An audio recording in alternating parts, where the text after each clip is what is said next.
Ladies and gentlemen, again this evening, the Daily Classic has the pleasure of presenting to you the world's most eminent criminologist and crime commentator, The Shadow. Okay, you're on the air. The Shadow speaks, bringing to you the latest news in the world of crime, prevention, and detection. This afternoon, a crime was committed which brought only tragedy to the perpetrators. 3 young desperados held up a bank and escaped in their car. The police quickly picked up their trail. There was a running gunfight between bandits and police, which finally resulted in the 3 misguided young men plunging to their death. Once again is proved the truth of that old adage, crime does not pay. Well, friends, we have a distinguished visitor in our midst, but the news won't make the society page. Honest John is back in town.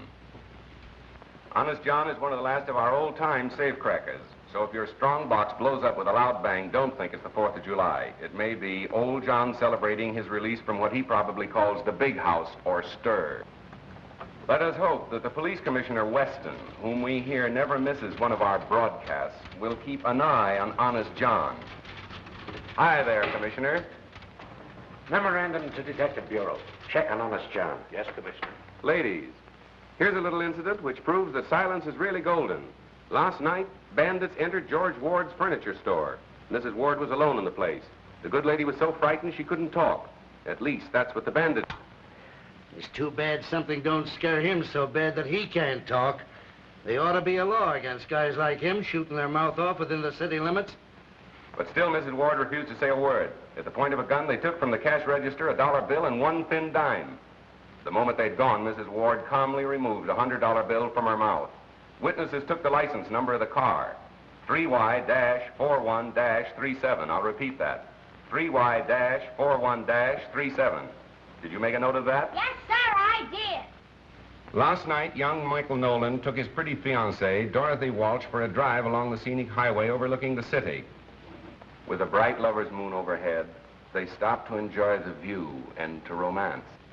Today, police discovered their bodies in Nolan's car and are holding a transient named Miller for the murder. Well, you can't go in now, miss. The Shadow's on the air. Oh, but I'm Phoebe Lane. Sorry you couldn't get in there if you was Calamity Jane. But I'm working for the Shadow. Well, I'm the Shadow. Well, then just fade away, will you, please, lady? But I've got important news that must go on the air right away. I've got it all written down here. Look here.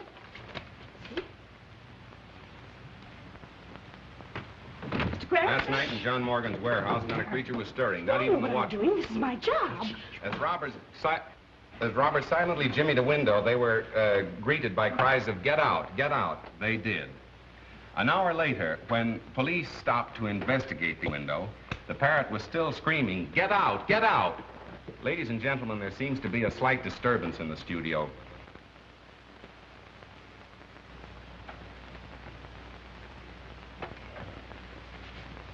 Ladies and gentlemen, a newsflash has just been handed to me. I can't guarantee its authenticity, but here it is. A big theater robbery is planned to take place downtown in half an hour. In fact, 9 o'clock.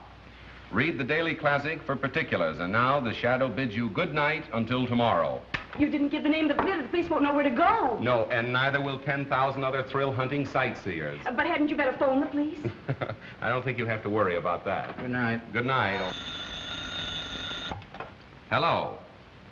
Oh, hello, Commissioner. It's the police. Yes, I have that, too. The Metropolitan Theater. The Metropolitan Theater. See here, Cranston, if this turns out to be a phony tip, I have a good mind to sue you, if I can find the proper grounds. Why not breach a promise, Commissioner? Listen. Radio broadcasting. Hook me up for an emergency order to all cars. General Law 6-2. All radio cars concentrate in Sector 8.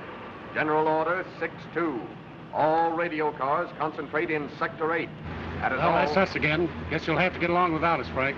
Well, I guess I can hold this down alone. Go on.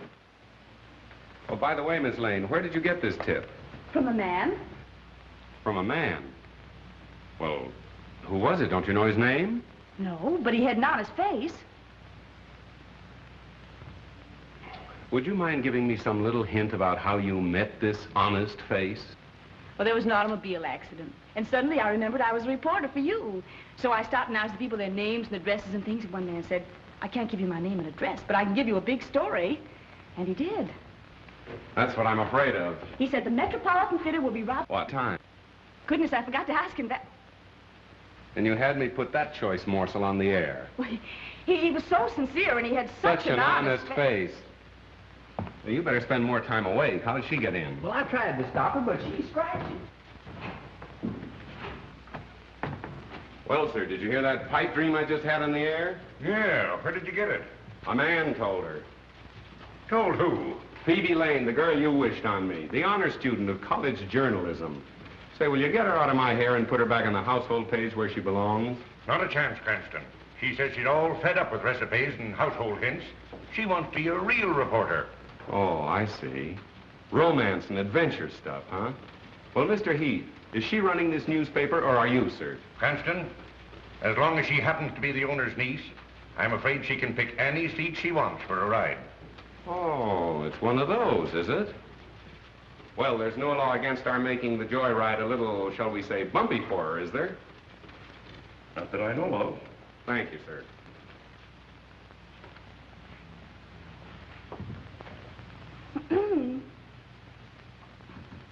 Ladies and gentlemen, this is Phoebe Lane, the real brains of the shadow who thinks he knows all about crime. But the real crime of the age is the way he makes you think he's so smart, when it's really me that does the work all the time.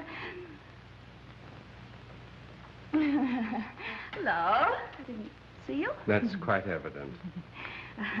I didn't mean what I said, Mr. Cranston. I hope you can forgive me. I wish I could forget you. Oh, if you think you're going to that Metropolitan Theater robbery without me, you're crazy. That is my story. Wait for Phoebe. Hello, Mr. Cranston. Now listen, Mo, you're a fine driver and all that, but you're not working for me. You mean I'm fired? No, but you will be if you insist upon calling me by name. Now remember, you're no good to me unless you don't know me. Okay, stranger. Where to? Metropolitan Theater. This is going to be thrilling, isn't it, Mr. Cranston? Yes, and dangerous, too, particularly for you.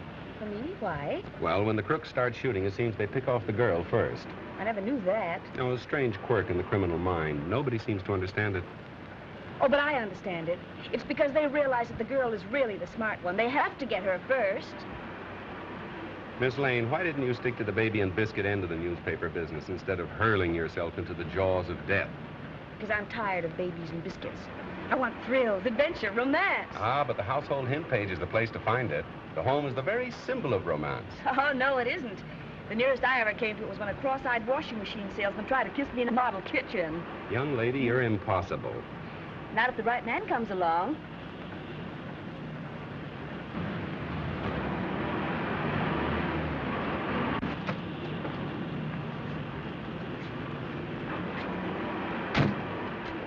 Hang around a while, Mo. Okay, stranger. Where are the police? Oh, don't worry about that. They'll be around. Oh, we've got to warn the theater right away. Now, wait a minute. Let's do some window shopping first. Well, The boss of them all. Police Commissioner Weston in the flesh. And if this turns out to be a false alarm, he'll love me even less than he does now. oh, but I'm sure it isn't because he had such an honest face. Scram.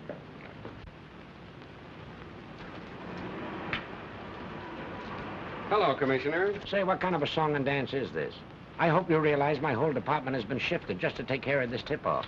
Maybe you'd rather have the theater robbed and let them chalk up another black mark against your record. Now, see here, we got crime down to the lowest level it's been in years. But the way you advertise it, people will think a crime wave is on. You might have twice as much to deal with if I didn't advertise the crime doesn't pay. I'm helping you. Well, I'd like to try running the department without your help, just as an experiment.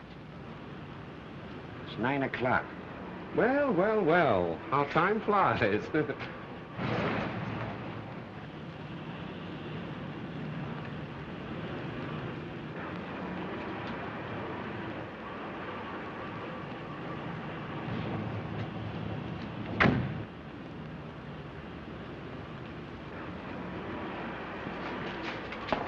What have you got there? It's my violin. What are you taking in there for? What to play it, of course. I am a violinist. Yeah? Let me see it. Please, be careful. It is very valuable. Shut up. See? I no lie. I'm sorry. I owe you an apology. Take those off.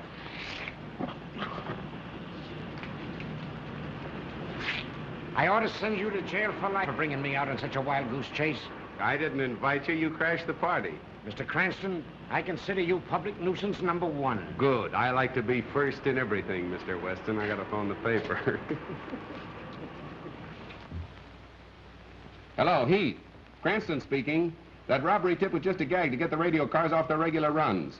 Yes, I got a hunch something big is gonna break elsewhere. Better hold page 1 in my column for remake. Oh, and have Burke stand by. Yeah, so long.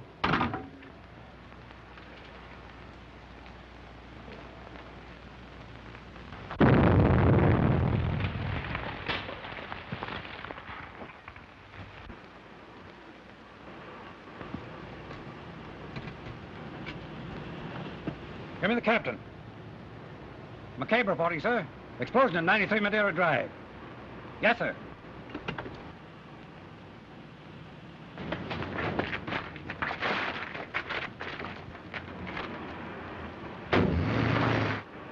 First you tell me to get all my cars down here to stop a robbery. Then you get me to rush them all back before there is a robbery. What kind of a merry-go robbery is this anyway? I know, but then there's... Calling all cars from District 9. Calling all cars from District 9. Explosion reported at 9-3 Madeira Drive. Explosion reported at 9-3 Madeira Drive. That is all. Oh, Mr. Cranston! Wait to see me! Oh, taxi!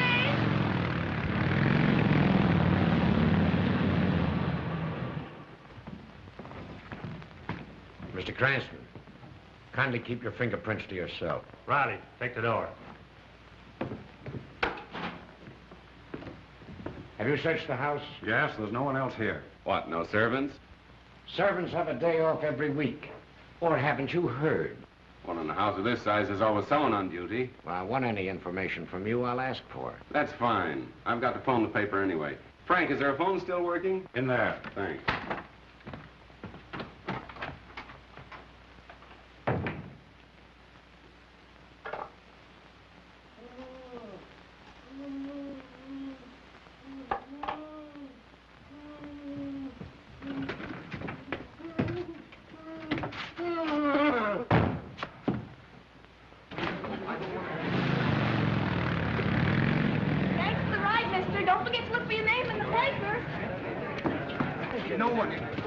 Stand back, lady. Oh, but I'm a reporter. I'll show you my press cards. No reporter. Oh, but officer, I've got to make good on the story. I've got a sick mother. Oh, yeah? Well, your mother's going to have a sick daughter if you don't scram out of here. How many of them were there? I really can't say, sir. Oh, come on. You must have some idea. Think back. I think there was only one, sir. I was grabbed from behind. Oh, I'm so shaky, I think I'd better go to bed. All right. Thank you.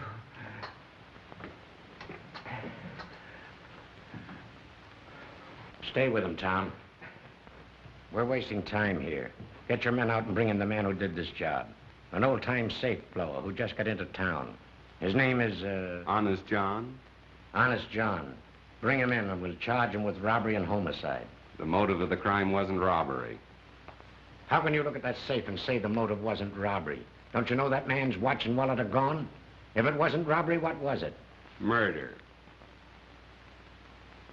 If it was robbery, they'd have taken the bonds, wouldn't they? Marvelous powers of observation. Why do you use the word they, Mr. Cranston? Because one man couldn't have done all this between the departure of the radio car and the time of the explosion. As I recall, you gave the impression Honest John was a very fast workman. Right. And much too efficient to be guilty of a botched-up job like that. That blast wasn't set to blow a safe. It was calculated to kill whoever opened it. I say you're wrong. That's great. I'll see that your opinion is given its proper unimportance in my column tomorrow. There won't be any shadow column tomorrow. Oh, no? No, and for a long time to come. Inspector, kindly file this gentleman in one of our steel cabinets. Somewhere out in the stick. On what charge, Commissioner? Material witness. Thanks for being the first man on the scene of the crime. You certainly use your brain, Mr. Cranston. I wish I could say the same for you, sir. Oh, never mind those things. I don't go in for flashy jewelry.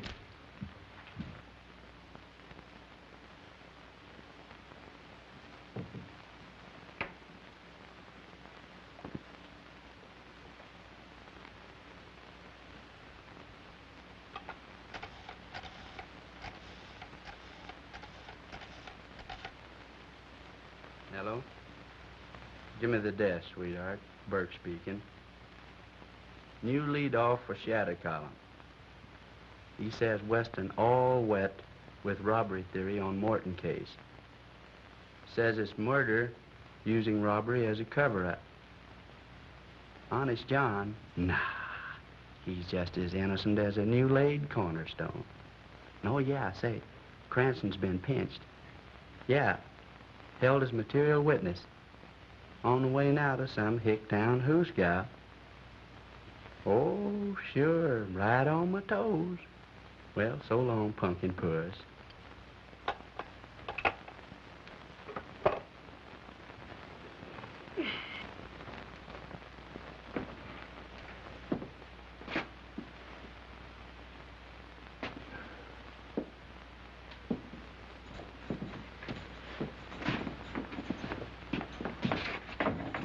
Take it easy, boys. I only want one of you for traffic court. You.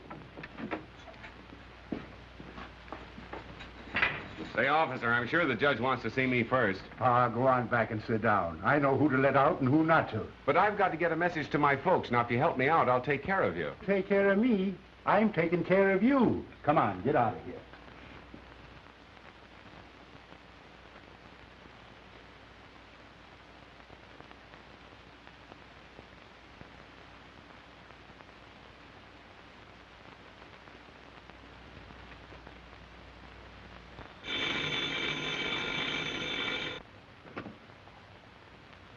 Hello, Heath. Well, I suppose you want to know what happened to your man, Cranston. After what you let him print yesterday, this is a fine time to call me up and ask for anything. But, Commissioner, you've got to let him out for the broadcast tonight.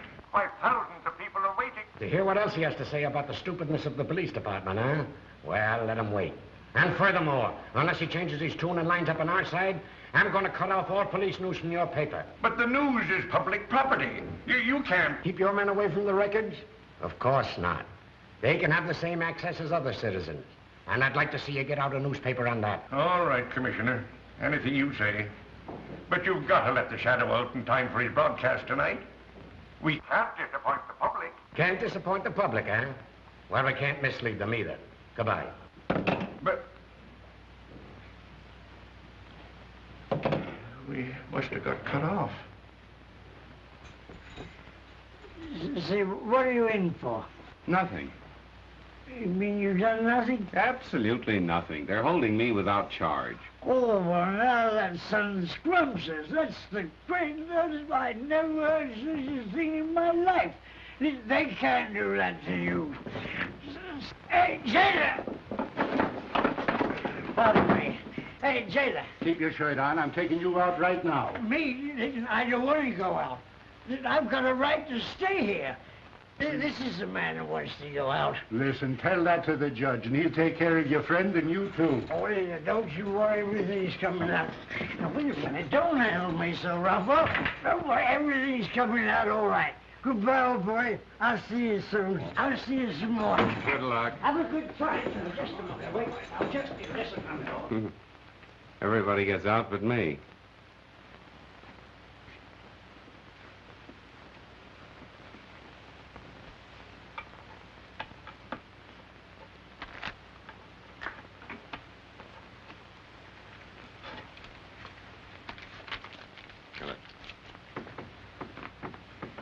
When you get out, make a phone call for me, will you? Sure, fella. I'll give you the number of the paper I'm working on.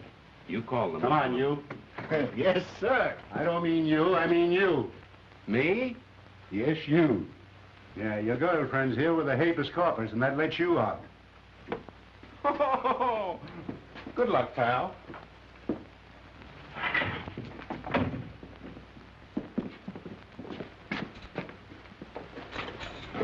Nice little Phoebe to call for you. Yes, thanks a lot. Don't thank me, thank Mo. How much was it this time, Mo? Is this a place to talk business? Don't worry, it'll be on your bill. There, too. The office. Okay, stranger. Cranston. Well, he must be here. When he goes on the air in a few minutes. Well, where is he? You looking for me, sir? With millions of people about to tune in on your broadcast in a few minutes, I should worry where you are. You don't think I'd miss an opportunity to pay my respects to Commissioner Weston, do you? Now, look here, Cranston. You've got to lay off, Weston. I see. He's been sticking a knife in me with one hand and patting himself on the back with the other, and you fell for it. You're smart enough to report crime without deliberately antagonizing the entire police department. Well, I try to take care of myself.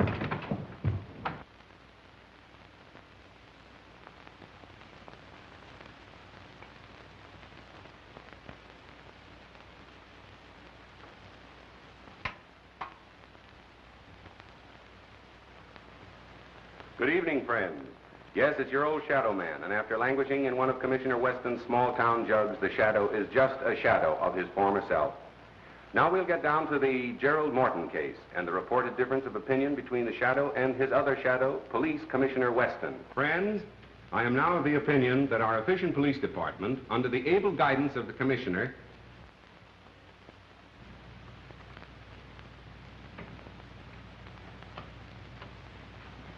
Ladies and gentlemen, an emergency has arisen in the studio, and we must pause briefly for station identification. Listening to station EMOR of the Daily Classic. Our program will continue in just a moment. Well, John, what can I do for you? So you're the guy that reminded the cops I was in town. But I spoke of you in a very complimentary way. I said you were tops in your profession. No man can ask for more than that, can he? Yeah, but you sounded off that I'd done that amateurish Morton job. That's my beef. Now listen, when I was cracking safes, which I ain't no more, I was so good I could lift the door off, lay it on a blanket as gentle as a mother's kiss. I know that, my friend. I ain't no friend of yours. Now, you turned the heat on me, and you're gonna turn it off, see? Now, go ahead. Start talking. Tell them who really done that job. Go on. Right into that microscope. But I don't know. If you can't think of anybody else, tell them you done it.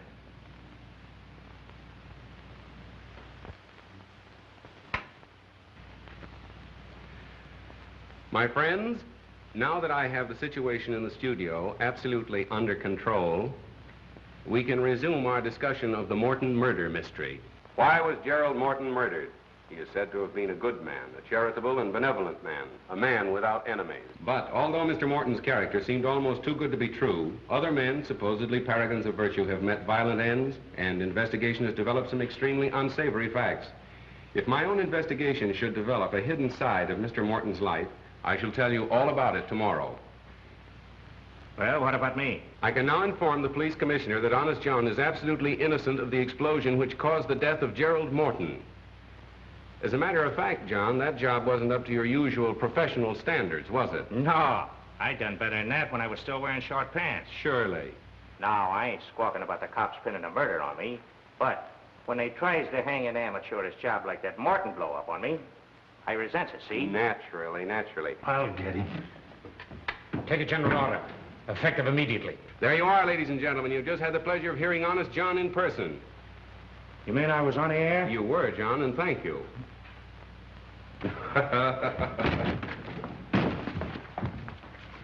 You dumb ox, why don't you look where you're going? Ladies and gentlemen, for the past 24 hours, the entire police force of this city have been trying to locate Honest John. Yet the Shadow has had no difficulty in bringing him to you on this program this evening. For further details, please read the classic. This is the Shadow saying goodbye until the same time tomorrow.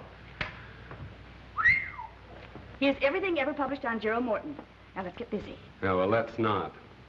Well, what are you going to do? I don't know. You mean you don't know? That's right. The Shadow doesn't know. Have one? I tried it once and it made me dizzy. Oh, so that's what caused it. Good night. Good night.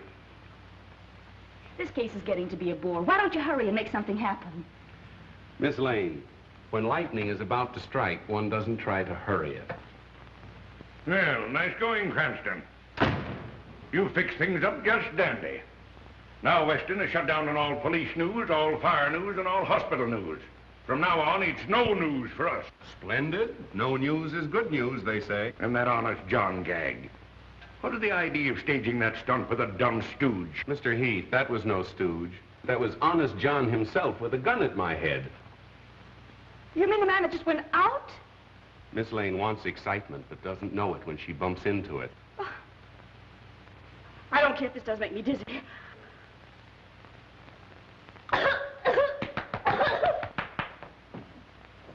Oh, hello, Matt. How are you? Well, where is he? You mean Honest John, I suppose? Yeah. I do believe, as he'd say himself, that he's taken it on the lam. Why didn't you hold him? Well, why should I? I'm not the police commissioner. Then quit acting like a chump. You know, I think he's got something there. Phoebe, thank you. You're a gentleman and a lady. Now, here, stop this clowning. How are we going to get the paper off the spot you two have got it on? We're not clowning, Mr. Heath, and please don't blame Miss Lane. It was my fault. I thought I was Say, doing wait a something. minute. I think you hit an angle in your broadcast where you hinted that Morton's character wasn't all it should be. I don't know. I'll over at my office and work this thing out. All right. My golly, I believe you have something. Yes, there's the... Cranston? I'm Mr. Cranston. What can I do for you, sir? I am Roger Morton, brother of the Gerald Morton, whose name you tried to besmirch in your broadcast. I came over to see just what sort of man could be guilty of such an attack. Well, I'd like to explain that. I don't know what you meant by your hint about a hidden side in my brother's life. But in the presence of my attorney... I beg your pardon. Our firm has great commitments abroad, young man. And your paper will pay the penalty if you do or say anything to jeopardize our international dealings. And we deal in millions. That's all. Good night. Night. Now what are you going to do? I'll tell you what he's going to do. He's going to handle the story Morton's way, or he'll sue us for millions. Nice thing. Honest John says I handle it his way or he'll shoot me. Weston says I handle it his way or I go to jail. I think you started all this, sweetheart. Have you got any suggestions? Don't ask me. You're the great big detective. There you are. You see, she craves action. When she runs into it, she starts passing the buck. I wish you'd go home and roll your hoops so we can roll up our sleeves and get to work. I'll admit you have performed miracles, like that Allen murder. But there you had a bent pin to start with as a clue. This time you have nothing. You're right. Nothing. Don't forget you've still got Phoebe. Well, we don't want you shot. You're no good to us in jail, and we can't afford to offend Morton. There it is, son. Get us out of it. Just like nothing happened. Well, Miss Lane. Miss Lane went home to roll her hoop. Phoebe. I wonder if Miss Lane would recognize the man that gave her the tip that started all this. Miss Lane would know him anywhere. She never forgets a face. Well, what did he look like? Oh, he was thin. Well, not too thin. No. And, Blonde? he was between a blonde and brunette, and rather medium-sized for a man. And he was thin and... Oh, but I said that, didn't I? Yes, you did. My, what a memory. Anyway, he wasn't bad-looking. Well, go on. Anything else? Anyhow, I know how he spoke. How? With a foreign accent. A foreign accent? Mm-hmm. Listen, that's important. Was it a Moscow Russian? I will give you a tip about a theater. No. No, it wasn't that, I see. Italian, perhaps, more liquid. Senora, we know about the theater. No, it wasn't that. French, of course, it wouldn't be French. There is a theater that will be robbed tonight. Oh, no, that's not right. A German, perhaps. I can give you a tip about a theater around the corner that's going... That's nearer. Perhaps a little finer, huh? Viennese. I can give you a tip about a theater around the corner that... You've got it. That's exactly the way he spoke. Fine. And I'm sure I'd recognize him now if I saw him. Good. Thank you, Miss Lane. Now you can go home.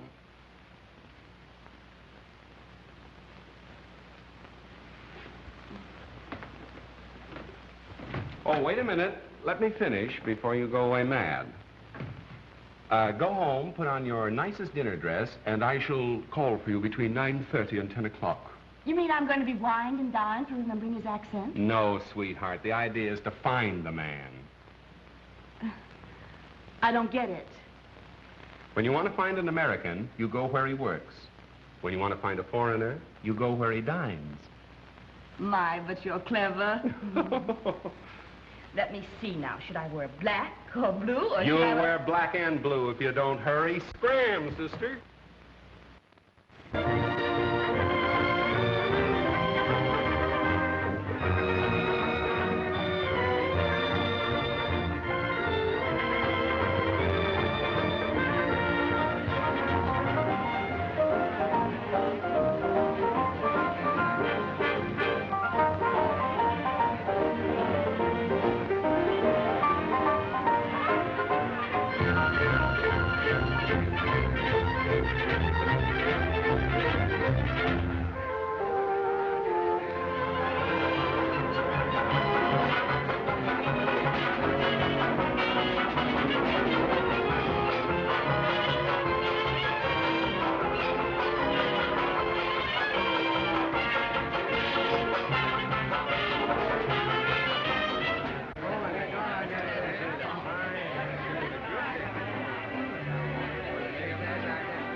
More caviar, madame? Oh, no. No, if I eat any more of that buckshot, I'll pass out. Don't you dare pass out until we find that man.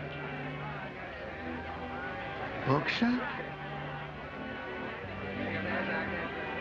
Oh, 1:30. I've looked at so many men that they all look so tired. I thought you wanted to be a reporter. Now listen, you stick around until we find the man, then you can go home. Go home the very minute the fun begins? Not me. I'm not going to do all the hunting and then miss the shooting. Oh, now be reasonable, will you, Phoebe? You're the boss niece. I can't let anything happen to you. Why did I have to be born a relative? Why couldn't I have been born an orphan or something?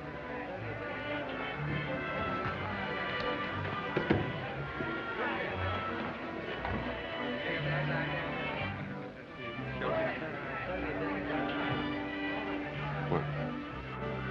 There he is. I thought you said he was good looking.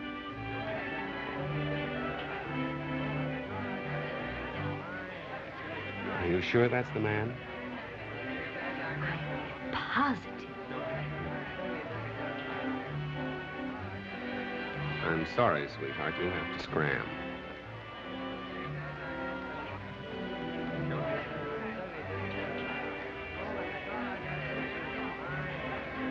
Oh, hello. Oh, I am sorry. I have made a mistake. You are not my old friend, Captain Litzman, as I thought. My mistake was a natural one. You know, I have not seen Litzman since we flew together in the war. I see you are an ace also. May I know the name? Mine is Stolsky, Baron Stolsky. I'm called Floto, and this is my friend Starkov. How do you do? I was told when I arrived in America recently that I could meet and make friends with many people of my own class. I am glad that is so. Waiter, gentlemen, what will we drink?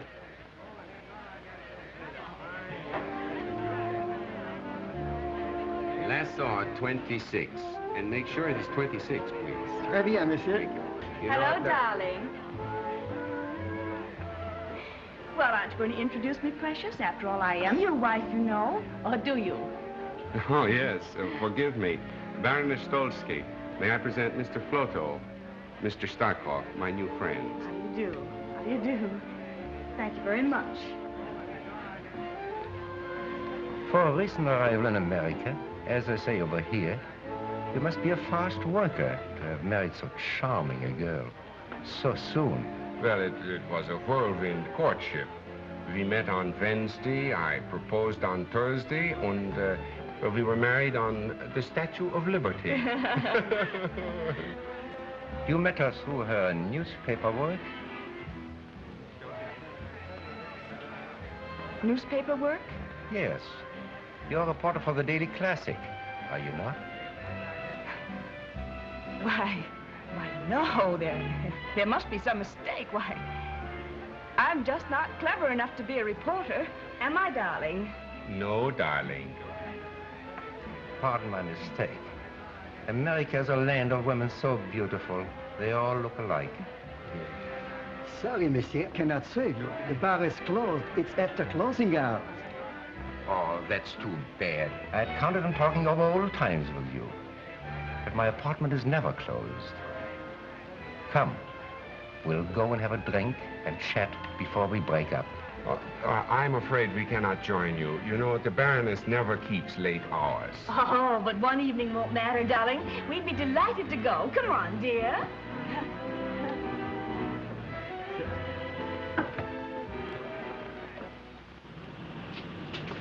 Taxi? Midtown Apartments. Oh, no. You see, it is a raining night. I'm sorry, and it's so late. I must take my wife home, I'm sure. But the Midtown Apartments are not far from here. Yes, darling, and I'd love to have another drink. Oh, easy. You see, my wife gets these attacks, you know, when it's late and raining. I must take her home, but we will see you tomorrow for luncheon. At the Hofbrau at 1. Luncheon, 1 o'clock punctually. Good. Yes. Well, 12 Dutton Street. okay, Spudler. Good night, gentlemen. Good night. Good night.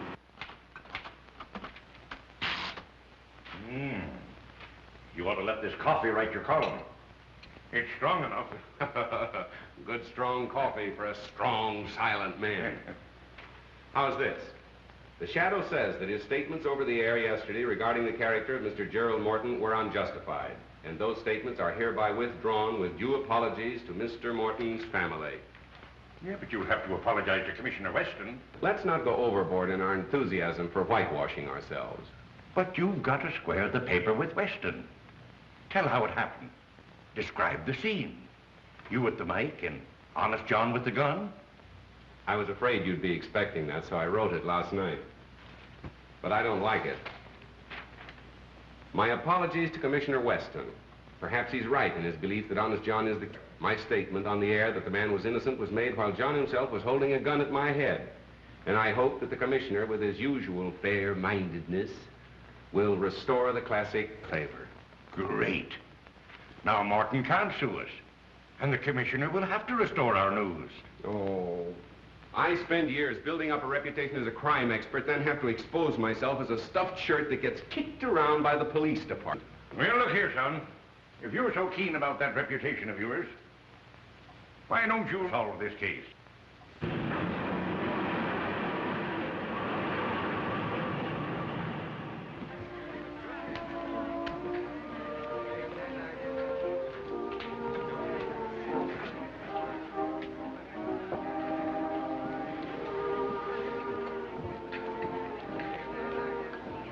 Well, did you check? Who is he? The Shadow, the criminologist. He's not to be taken lightly. Neither were the best detectives of Paris, London, New York. Yet, here we are. An amateur.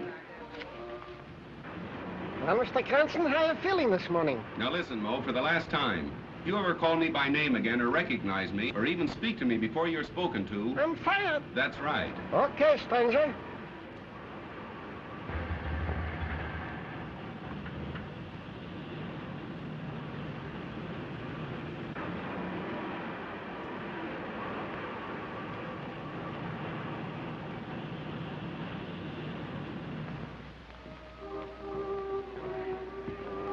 I wonder where our friend Mr. Cranston is. There's something wrong, Stalker. There's something wrong with your nerves, my friend. We are not going to leave here with our work half finished. Yes, yes. I know how much there's at stake. That's why I'm so uneasy.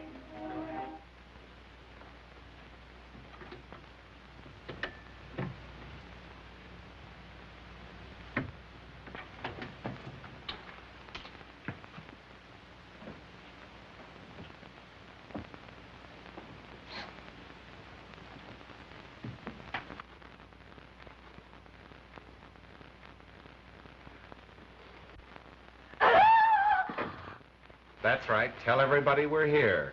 Suppose Floto or Starkov would have been behind this door instead of me. Oh, but they couldn't be. They're both at the restaurant. And I thought you'd be there having lunch with them, too. Oh, and this would be a good time to do a little detecting. Uh-huh. Well, for once you had a good idea. Well, come on, let's get busy and look for the clue. So you've got a clue, have you? Why, yes, the watch and the wallet that were missing from the man's body. And where do you suggest we look for them? Well, my mother always used to hide things under the mattress, and... Oh, if we could only find a teapot, I'm sure it would be in there. Well, then all we have to do is find a teapot. Uh-huh, come on, let's get started. Telephone, Mr. Floto. Hello. We have waited long enough, Rudolph. Has our man come home from downtown? Not yet, sir. I understand he won't be home before late. He's to meet our countrymen here for a final conference tonight. We must know his plans. Keep in touch with us at the apartment. Be there in a few... Waiter. Yes, sir. Check. I think we should definitely stay here and find that watch and wallet. Now, my woman's intuition...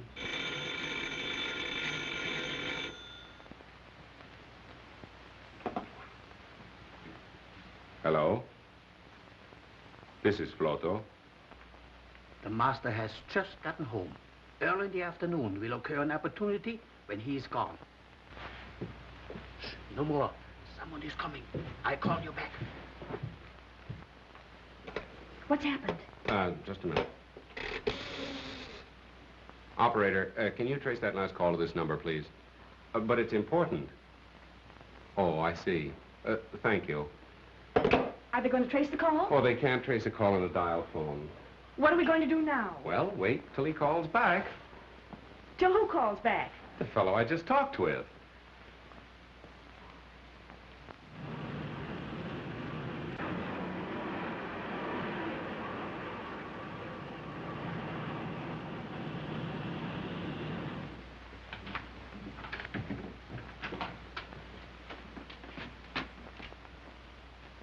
Oh, hello. We were afraid we had missed you. We've been waiting and waiting, haven't we, dear? What are you doing here? Well, we came for the luncheon. But the appointment was to have luncheon at the restaurant. Oh, how stupid of me. You know, I'm afraid last night when we made the appointment, my mind wasn't on it. You know, my wife had that attack. I trust she's better now. No, I'm afraid she's even worse. Aren't you, dear? Make her comfortable. We soon have lunch. Oh. Oh, poor darling. No, you see, she's getting another attack. I must take her for the air right away. Just a minute, Mr. Cranston. Your hand, Mr. Shadow. What do you suspect us of? And why? Oh, well, now, you'll have to listen to the broadcast to hear that. You see, our business is to get interviews, not to give them. Isn't it, sweetheart? Yes, sir. And may we go now? No. Now that we have you here, you're going to stay. Take your time, mister. Taxi stranger? Scram, Phoebe. Thanks for your hospitality, boys. Nice work, Mo. Mo? I thought we were strangers. Have a cigarette, pal?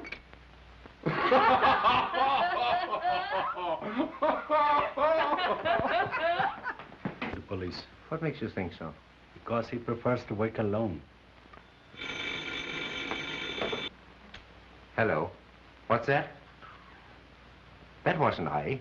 We were not at home then. That was Cranston. Repeat what you told him. It's Rudolph. He told Cranston his master would be at home this afternoon, and that an opportunity might occur to strike. That's indefinite. But incriminating. We must act at once, today. Tomorrow may be too late. Naturally, my woman's intuition told me that we should get out of there, but I was afraid to tell you because I thought you'd laugh at me. Well, thank goodness it's all over. There's nothing to worry about now. You take your woman's intuition and go to luncheon. Oh, trying to get rid of me. Well, I'm not going to go. I'm not going to miss any more fun. Well, I've got some work to do. Now, you run along, please. All right. It's a good girl.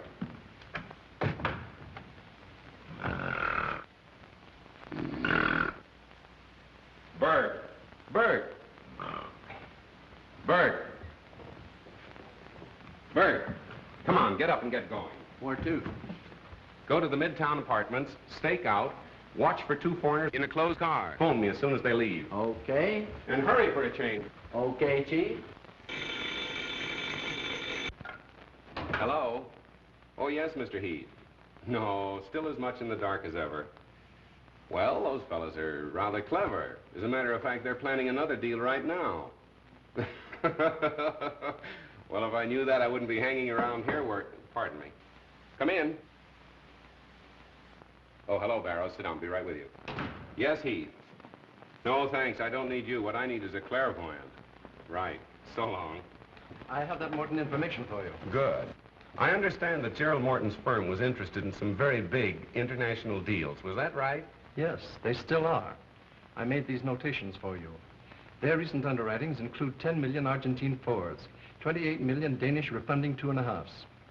And I understand they'll soon issue several new European debentures. Well, what about them? That might be a good investment for me. Certainly. However, these new bonds that Morton & Morton are about to offer seem to me to be highly speculative. But if the 50 million is spent to build up the army as intended, the exiled aristocrats will never succeed with their threatened revolution. Good. That's what I wanted to find out. Oh, pardon me. Miss Lane, do you know Mr. Barrows, our financial editor? How do you do? How do you do? What's this all about? At a time like this, you're talking about investments. I'll be with you in a minute. Editorial. Editorial. Cranston speaking. Whole shadow column for remake. Right. I brought you some lunch. I was in such a hurry I dropped your bottle of beer, but we can share mine. A good assistant would never let her boss go hungry. Oh, thank you, Miss Lane. And now will you phone the commissioner and tell him I'll call him back later? What's his number? You'll find it in the book.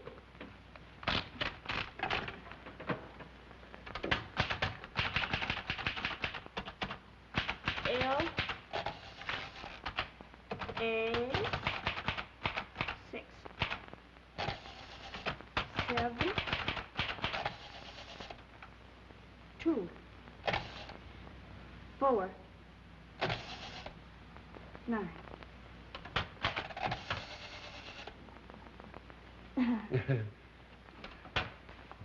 There you are, Commissioner. First edition on the streets now, with a full explanation apology by the shadow. The apology could have been stronger. I hope this paves the way for renewing friendly relations. I'm no enemy of the shadow. I always give him credit for being somewhat clever, but he should remember he's only an amateur. After all, we're professionals. That's right, Commissioner. And I hope that you'll restore the Daily Classic to good standing with the department right away. Of course I will. Take a general order. Cigar, Commissioner? No, thanks. Wait till you get a load of this, Phoebe. The Morton case will break wide open tonight, and it'll be a big surprise to the police. Pardon me. Under the misguidance of Commissioner Weston, the department has wasted 24 hours searching for the wrong man, with the right men under their noses all the time. But won't that make the commissioner furious? Pardon me. You would get hard-boiled eggs. And although the murderers have completely baffled the police by their shrewdness and daring, pardon me, the shadow knows who they are and why they killed Gerald Morton. But how do you know that? We didn't find a single clue and just a motive. Ah, yes, we did. And you'll know when it happens. You're intelligent. You sparkle. I don't know what I'd have done without you on this case, but we've got to keep going. Here, rush this down for the night edition. Yes, sir. Pardon me.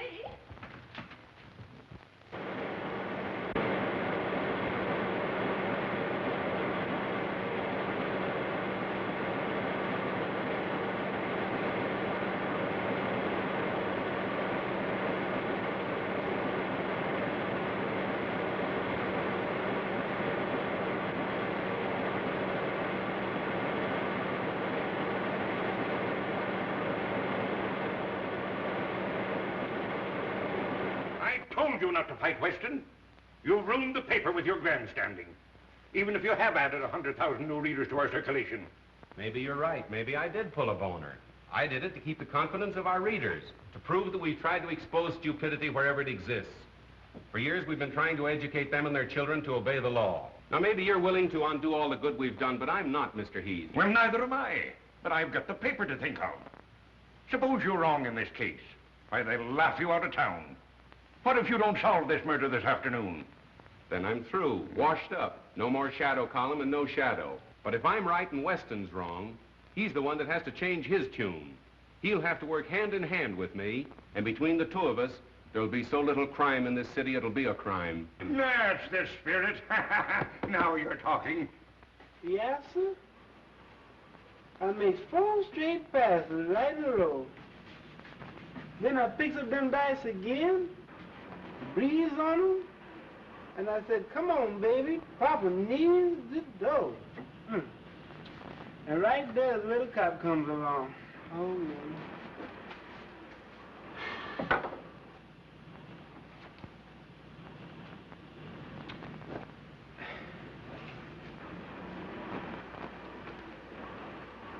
Well, how's that, boss?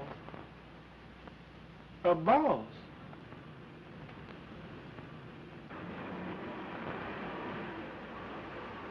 Shine 'em again, will you, boy? Again? I done shot him 3 times.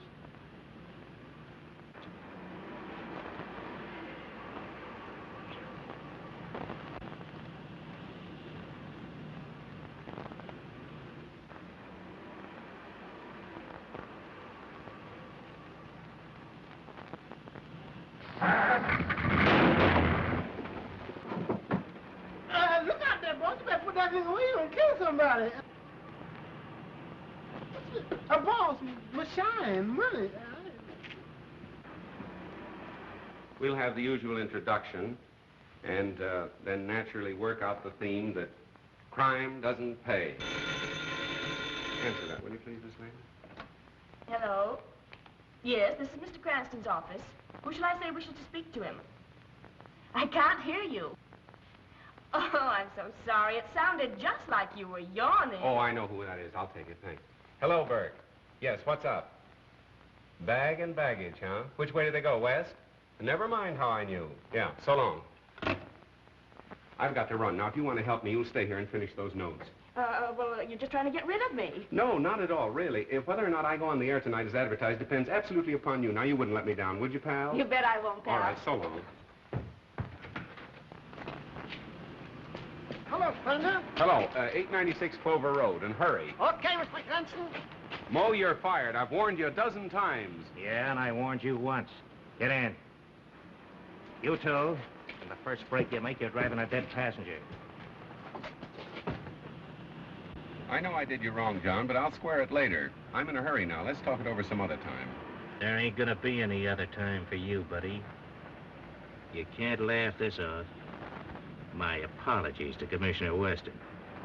I'm now convinced that he's right in his belief that Honest John is the killer.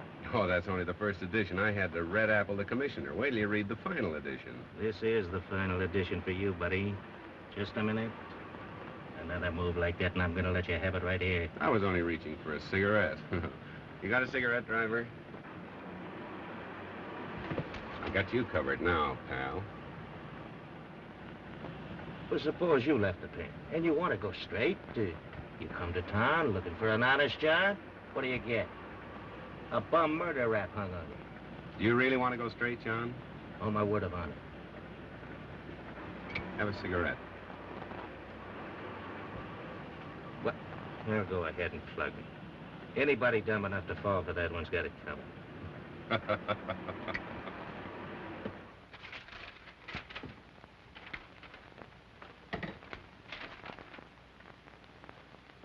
Am I on the air? Thank you. Ladies and gentlemen, this is Miss Phoebe Lane in the Shadow. If Police Commissioner Weston is listening in, I should like him to know that the Shadow and I think he's the world's prize sap, and we intend to leave no stone unturned. The Shadow knows who killed Gerald Morton and why. We'll be on the air at 8 p.m. this evening as usual. Well, we'll see about that. Matthews, what's the law covering withholding of evidence from the police? Section 164, Revised Criminal Code, sir. Get out a warrant for Cranston and pick him up at once. Yes, sir. And now, ladies and gentlemen, I'll give you my own story of how I helped the Shadow to solve the Gerald Morton murder mystery.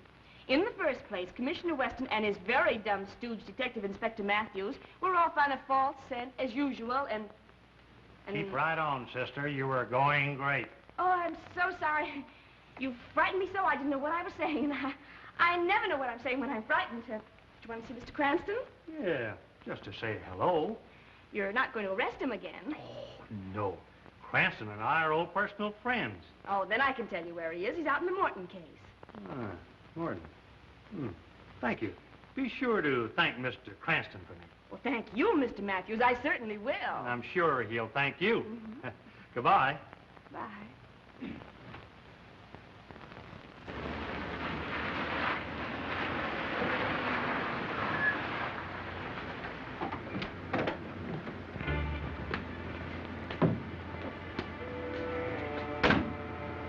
Remember your instructions, Stefan.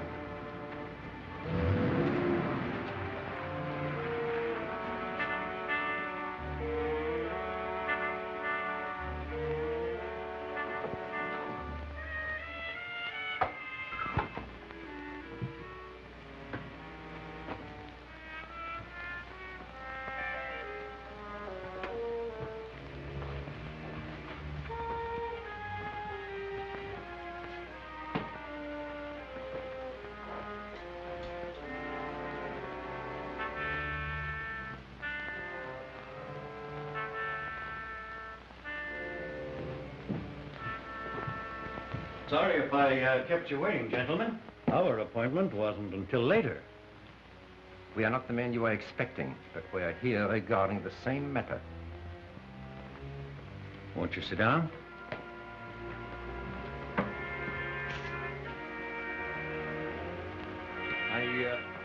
Really, there's no need of that. The business is out of the confidential stage, and the deal is about to be concluded. The deal will never be concluded.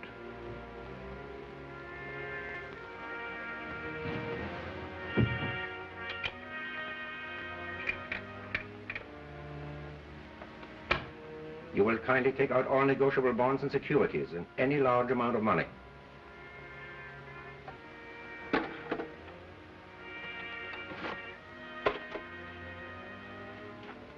This is all I have of value here. Mrs. Morton's jewels and the bulk of my holdings are in a bank vault downtown. And if you want to... This is not a robbery, Mr. Morton. This is a matter of international diplomacy. These bonds represent much money, do they not? $100,000 or more. I don't see what ends you can gain by killing me. Let us review the history of the loan you were about to make tonight. 3 years ago, a French banker was about to lend that money. He died in an auto accident. The loan was next negotiated with an English financier who was very much devoted to his wife, Mr. Morton. He committed suicide. So you see, we have many ways of taking care of those who oppose us. But say you did kill me. There are other banking houses. You can't prevent them all from dealing with your country. We intend that the death of both partners and Morton shall throw this bond issue into such litigation as will hold it in the courts indefinitely. Unfortunately, you were not with your brother at the time of the accident we planned for both of you. So now, you will do as I suggest. Or, if you're stubborn, we'll wait for Mrs. Morton.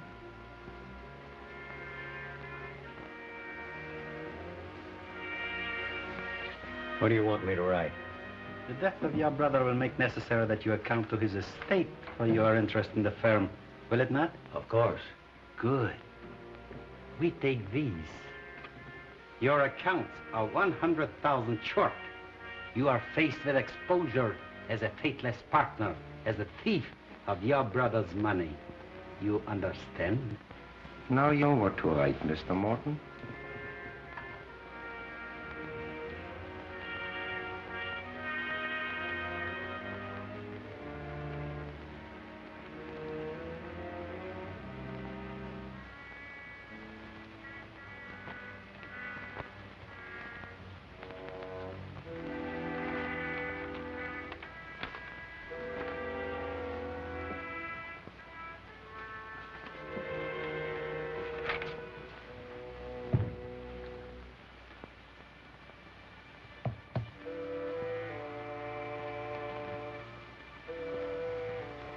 Answering an unspoken question, there's only one bullet. But there are two of us.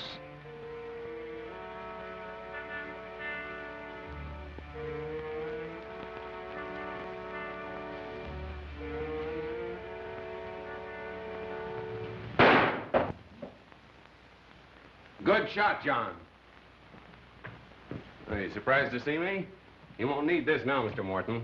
Oh, Floto, I thought you were clever. Even a small-town constable could spot that concealed weapon. You better let me take care of that, Mr. Morton. Watch him, John.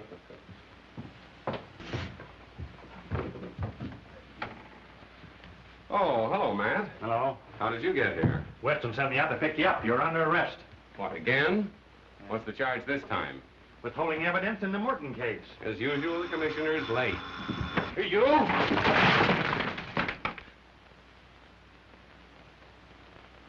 If it's my last act on Earth, I'll put you in jail for life. Okay, you're on the air. The Shadow speaks, announcing that the Morton case has at last been solved and the murderers are now in the custody of our able police. This has been one of the most baffling cases in the Shadow's experience, a case without a clue. Murderers too clever to be caught by ordinary methods, and had it not been for the able cooperation of the police department, the case would still be unsolved. I have already handed Commissioner Weston a bouquet today.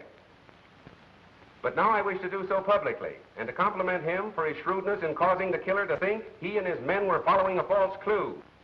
As a result, the murderer and his accomplices were later taken in the act of attempting the life of Mr. Roger Morton. For the complete story, read the Daily Classic. And now, my friends, I'm going to ask Miss Lane, the lovely young lady who assisted in the solution of this crime, to tell her own story. Ladies and gentlemen, I give you Miss Phoebe Lane.